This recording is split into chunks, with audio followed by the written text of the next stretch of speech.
இந்த வனப்பகுதியில இருந்து 3 கிலோமீட்டருக்கு அப்பால் வருமானால் அதை சுடுவதற்கும் அனுமதி அளிக்கப்பட்டிருக்கிறது. 3 கிலோமீட்டருக்கு அப்புறம் வந்தா நன்றிகளை சுடலாம்.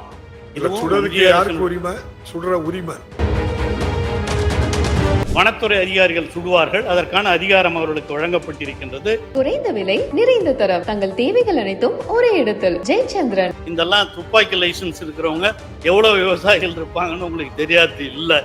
அதனாலதான் இந்த கட்டுப்பாடும் வைக்கப்பட்டிருக்கிறது. முதலமைச்சர் தளபதி அவர்கள் வனவிலங்குகளின் உயிர்களை பாதுகாப்பதிலும் அதே நேரத்தில் வனவிலங்குகளால் மனிதர்களுக்கு எந்த ஆபத்தும் ஏற்படாமல் தடுக்க வேண்டும் என்ற நிலையிலும் விவசாயிகளுக்கு எந்த சேதமும் வரக்கூடாது என்ற நிலையிலும் பல்வேறு நடவடிக்கைகளை கடந்த காலங்களில் எடுத்திருக்கிறார் என்பதை நீங்கள் அறிவீர்கள். காட்டுப்பன்றிகளை எப்படி அடக்குவது என்பது குறித்து முதலமைச்சர் அவர்கள் அறிவுறுத்தலின் அடிப்படையிலே 2023 அப்பொழுது அமைச்சர் நம்முடைய மதிவேந்தன் அவர்களுடைய ஆலோசனைப்படி ஒரு குழு நியமிக்கப்பட்டது. 19 நபர்கள் அடங்கிய ஒரு குழு நியமிக்கப்பட்டது. அவர்கள் ஒரு பரிந்துரையை கொடுத்தார்கள். அந்த பரிந்துரையெல்லாம் பார்த்துதான் நாங்கள் இந்த ஜிஓவையும் நேற்று தமிழக முதலமைச்சர் அவர்கள் இந்த வனத்துறையின் சார்பாக இந்த அரசாணையை வெளியிட வேண்டும் என்று அவரே ஆணையிட்டு நேற்று இந்த அரசாணையையும் வெளியிட்டிருக்கிறார். அந்த அரசாணையின்படி இதுவரையில் இது காட்டுப்பன்றிங்கிறது இங்கே நண்பர்கள் எல்லாம் சுட்டி காட்டியதை போல ஒன்றிய அரசு தான் எது எது வனவிலங்குகள் என்று அறிவிப்பது அதுதான். அந்த வனவிலங்குகள் அறிவிப்பு பட்டியலிலே இந்த காட்டுப்பன்றிகளும் இருக்கின்றது. அதை விலக்குவது என்பது அவ்வளவு சாதாரணமாக முடியாது.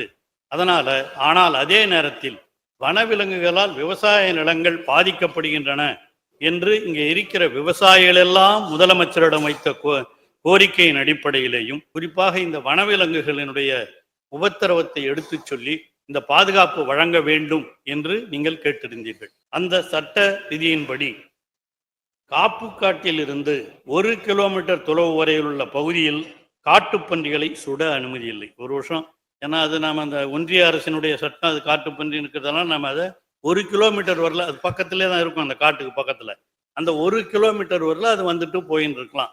அது சுட அனுமதி இல்லை. அதே நேரத்தில் காப்புக்காட்டிலிருந்து 1 கிலோமீட்டர் தொலைவு முதல் 3 கிலோமீட்டர் வரையுள்ள பகுதியில் காட்டுப்பன்றிகள் பிடித்து மீள திருப்பி அனுப்ப வேண்டும். அதற்காக வனத்துறை அதிகாரிகள் அந்த பகுதிகளிலே நியமிக்கப்பட்டிருக்கிறார்கள். அதுவும் மேலும் அதிகமாக நியமிக்கப்படுவார்கள். அந்த அடிப்படையில் தான் இதையும் சொல்லியிருக்கிறோம். அடுத்து இந்த 3 கிலோமீட்டருக்கு மேலே வந்தால், இந்த குழு பரிந்துரைத்தது 5 கிலோமீட்டர், ஆனால் முதலமைச்சர் சொல்லி விவசாயிகள் ரொம்ப பாதிக்காமல் இருக்கணுங்கிறதுனால அதையும் குறைச்சி 3 கிலோமீட்டர் இந்த வனப்பகுதியில இருந்து 3 கிலோமீட்டருக்கு அப்பால் வருமானால் அதை சுடுவதற்கும் அனுமதி அளிக்கப்பட்டிருக்கிறது. அதுதான் இந்த ஜிஓவிலே சொல்லப்பட்டிருக்கிற ஒன்று. இது விவசாயிகளுக்கெல்லாம் பெரு மகிழ்ச்சியை அளிக்கும் என்பதிலே எந்த வேறுபட்ட கருத்தும் இல்லை. 3 கிலோமீட்டருக்கு அப்புறம் வந்தா நன்றிகளை சுடலாம்.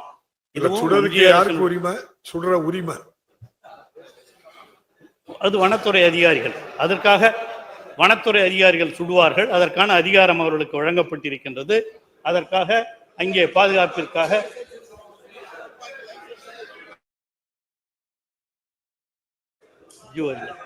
ஆகவே இந்த வனத்துறை அதிகாரிகள் சுடுவதற்கு அதிகாரம் கொடுக்கப்பட்டு இதையும் சுடுவதற்காக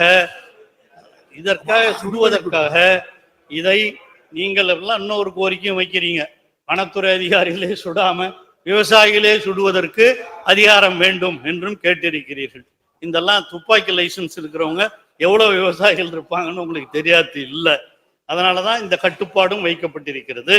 அந்த மாதிரி இருக்கிற காரணத்தினால், ஏன்னா உங்ககிட்ட அந்த மாதிரி கொடுத்தா மற்றவங்க எல்லாமே உள்ள போய் கூட சொல்றதுக்கு வாய்ப்புகள் இருக்கின்றன.